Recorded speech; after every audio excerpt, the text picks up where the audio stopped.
Hello from the COVID testing line here in Beijing. Okay, just a really quick update on the Beijing COVID situation because a lot of people have been asking me and it is going to affect how I make my videos in the next few months. So as of recording this video on the 12th of May, for the last few weeks Beijing has had daily cases of COVID of around 50 per day, which isn't enough to lock down the city, but it's definitely enough to put everyone on high alert.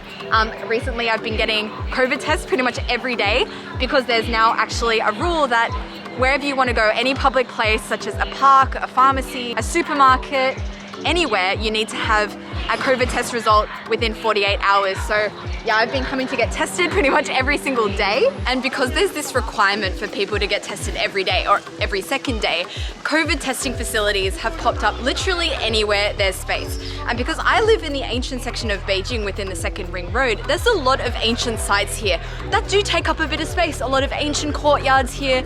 So you'll be walking along like I am right now in these beautiful, you know, I'm here at the Drum Tower and Bell Tower and there are COVID tents just popped up right in the middle.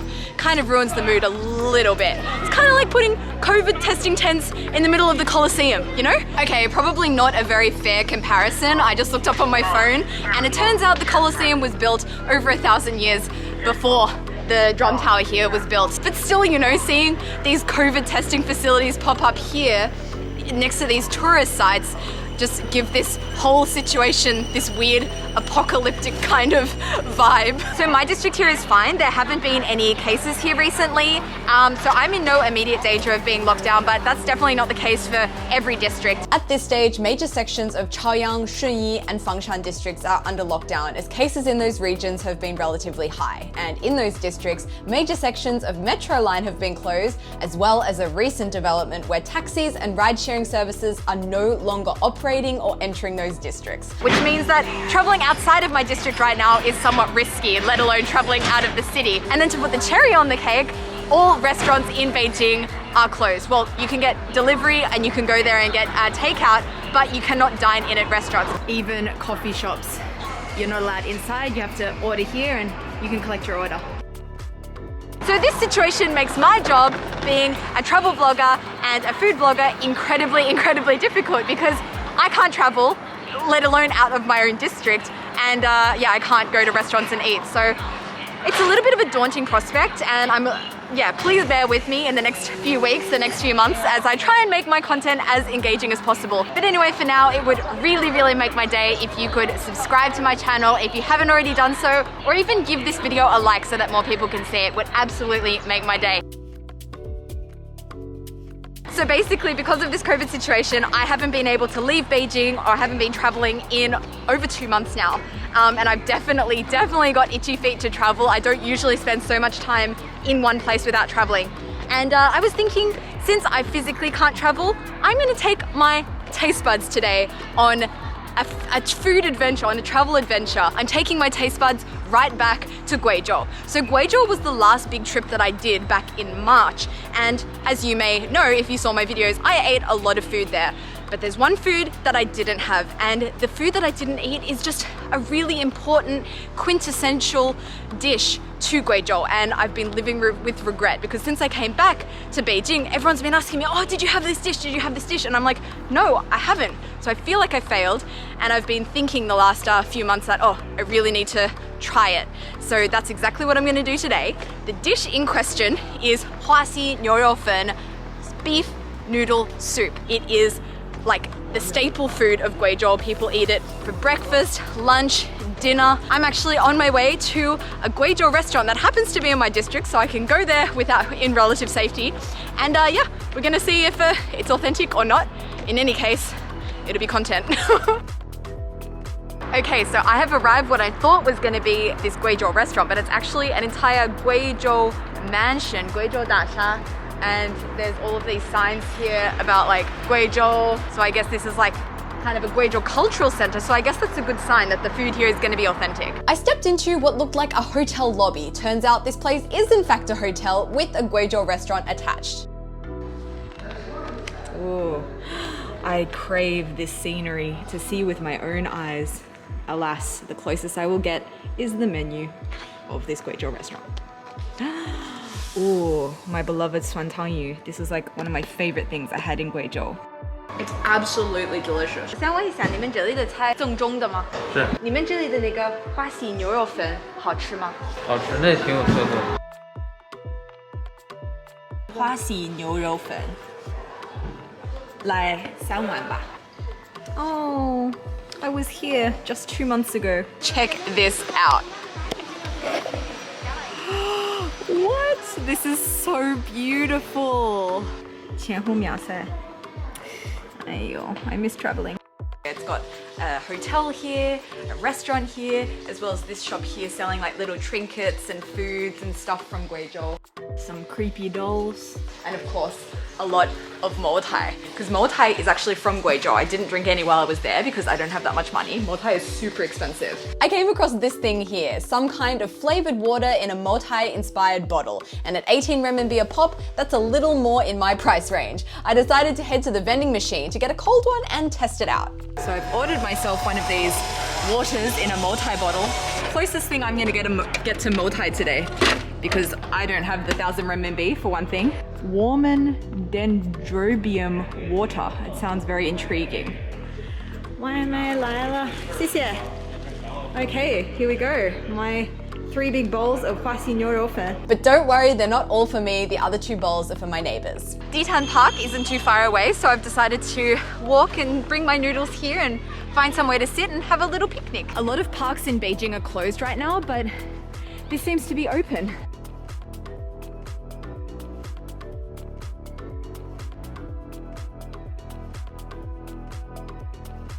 And I have found the perfect place. Look at this, who needs a restaurant? Yes, restaurants being closed sucks, but you can't deny this is a pretty fabulous place to come and enjoy a bite to eat. Ooh, excellent. Still nice and hot. Got my big bowl here. Okay, interesting, interesting. Those rice noodles look very plump and delicious. Bits of meat look, I don't know, I guess taste will have to be the deciding factor on that one, and I can see some pickled vegetables in this as well, so hopefully it's gonna have that signature Guizhou sourness that I've really been craving. It doesn't look like it's spicy at all, so that's a part of Guizhou that has not been included in this dish. So it's a funny situation I found myself in, because at least since I've come back to China, if I want to try a dish, I go to the source. Like, for example, usually if I want to have huasi牛肉粉, I will go to Guizhou and have it. I haven't made a video as of yet in Beijing trying foods from other provinces. So the problem with that is I have no way to know whether this is authentic or not. I just have to take their word for it that it is authentic. I'm looking up here on Baidu pictures of this dish and it looks a lot, like the sauce looks a lot more red. But anyway, let's try it. Enough talking and looking. You know, this is the moment I've been waiting for. Finally having some of these huasi牛肉粉.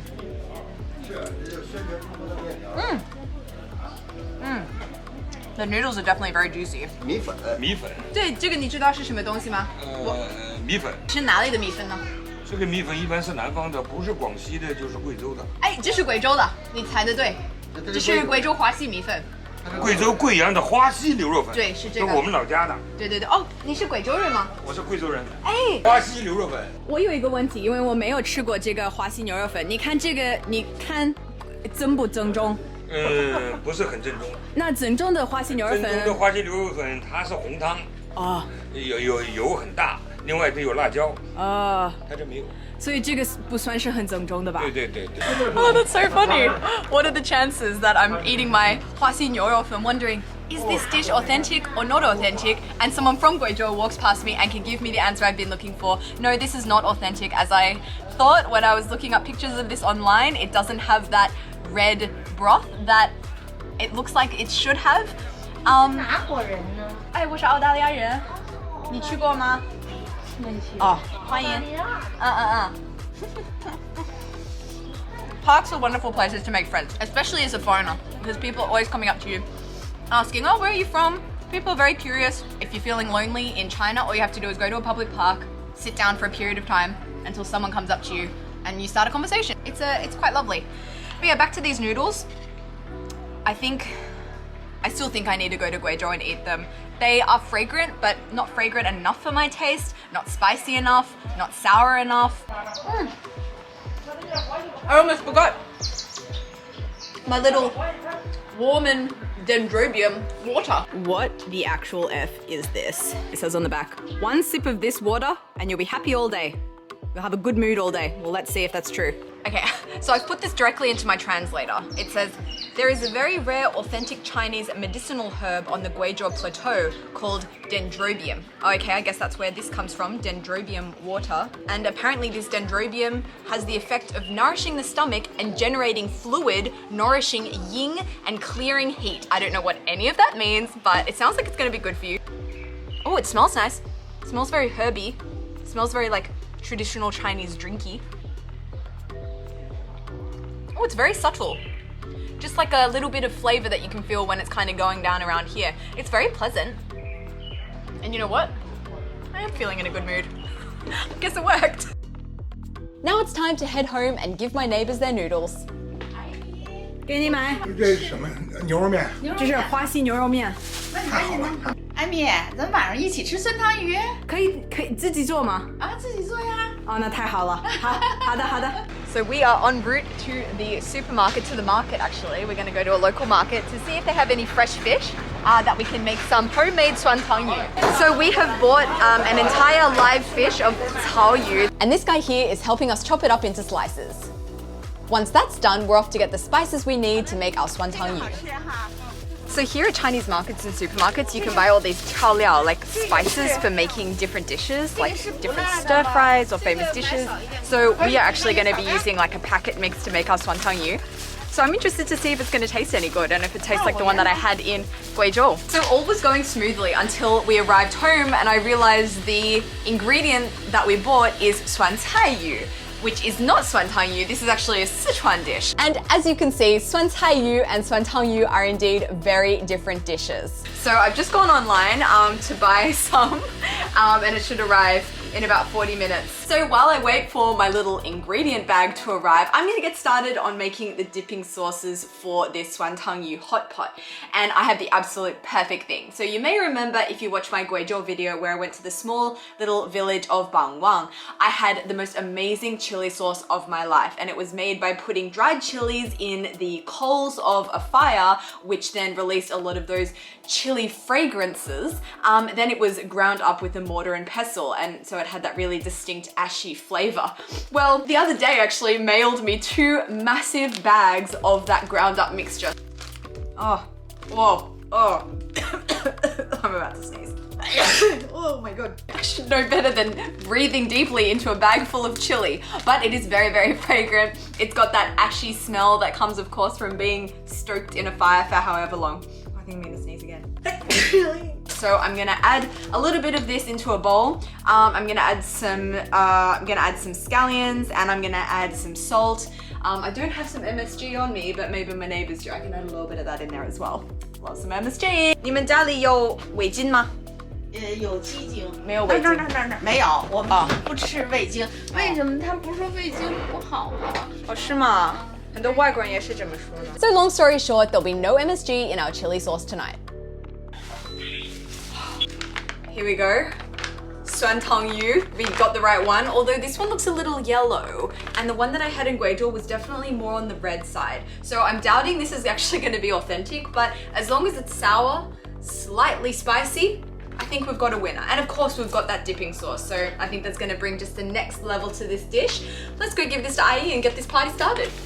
Yay! 哎，来啦！终于到了！终于到了！耶！给你。哦，还是很酸的，是吧？味道还不错。放锅里。放锅里 ，OK。对。Okay, we are putting the stuff into the hot pot. Shushu is filming like a pro. 哇，我还是做的比较好，是吧？非常专业。谢谢。First impressions doesn't look anything like the suantangyu I had in Guizhou. Our fresh fish that we got at the market this morning. That's what's gonna be the essence of this dish, I think. 做饭真是一种乐趣。就是你喜欢做饭吗？原来不喜欢，现在比较喜欢。前半辈子都是媳妇儿做饭我来吃，我就退了休了，我也惦记学做饭给媳妇儿吃。开心，但愿你说到做到。 And we're not letting the other packet mix we bought go to waste. So tonight we've also got another pot bubbling away.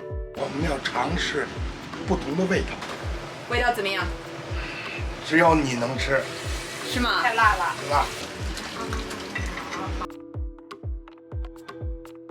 Okay, so to make this little sauce, I'm just gonna take some of this soup from the Swantang Yu and then just put it in here. It's a bit thicker than I anticipated, but it'll make a nice thick chili sauce. I'm gonna mix that all together. I can't help myself, I need to try a little bit of it. Just gonna put a little bit on my chopstick.